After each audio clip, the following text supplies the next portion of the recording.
Merci de suivre les 16 heures de téléthéâtre à travers le monde. Mesdames et messieurs, bonsoir et soyez les bienvenus dans ces flashs d'informations que nous présentons en direct et en duo avec Nariman. مساء الخير ناريمان. مساء الخير بيلو، أهلا بالسادة المشاهدون في موجز الأخبار من العاصمة أنجمينا.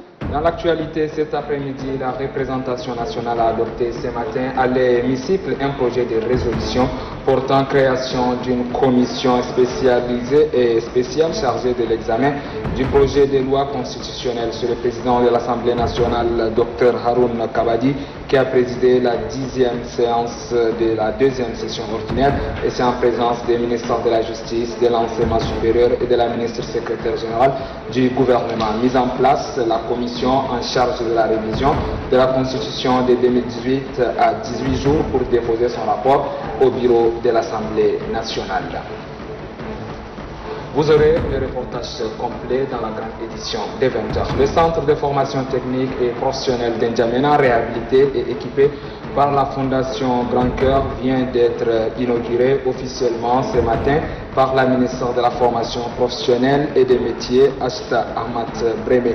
Ce centre qui forme les jeunes dans les domaines de l'électricité, bâtiment, de la menuiserie, de la couture, de la mécanique auto et de la plomberie permet de favoriser leur insertion socio-professionnelle.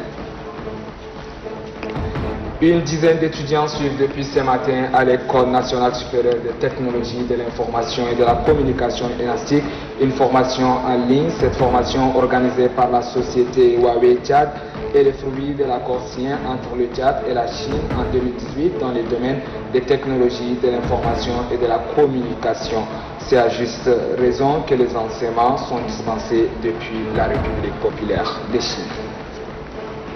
Fin de ces flashs d'informations en français. À présent, la tranche d'informations en arabe. Et c'est avec vous, Nariman. شكرا علي. أهلا بكم. ترأست صباح اليوم وزيرة التدريب المهني والحرف أشتا أحمد بريمة ترأست حفل افتتاح مركز التدريب الفني والمهني بالعاصمة أنجمينا بهدف تدريب الشباب في مختلف المهن. وخلال مناسبة الافتتاح أشاد مدير المركز بجهود مؤسسة القلب الكبير التي مولت إعادة ترميم المركز ومده بمعدات التدريب. كما أكدت الأمينة العامة لمؤسسة القلب الكبير سعي المؤسسة للمساهمة في مساعي التنمية التي تتبناها الدولة وتأهيل الشباب ضمن أولويات المؤسسة. من جهتها وزيرة التدريب المهني والحرف أشتا أحمد بريمة شجعت مؤسسة القلب الكبير على مواصلة جهودها الرامية إلى ترقية المجتمع والحد من البطالة. شهد مساء أمس استاد إدريس محمد أويا مباراة الجولة الرابعة للتصفيات المؤهلة لكأس الأمم الإفريقية للعام 2022 بين المنتخب الوطني الساو ونظيره منتخب غينيا كوناكري. المباراة منذ صافرة البداية استهلت بالمحاولة المتكررة للفريقين. افتتح لاعب المنتخب الغيني نابي كيتا التسجيل بالمباراة بتسديدة قوية عارفة طريقها إلى المرمى.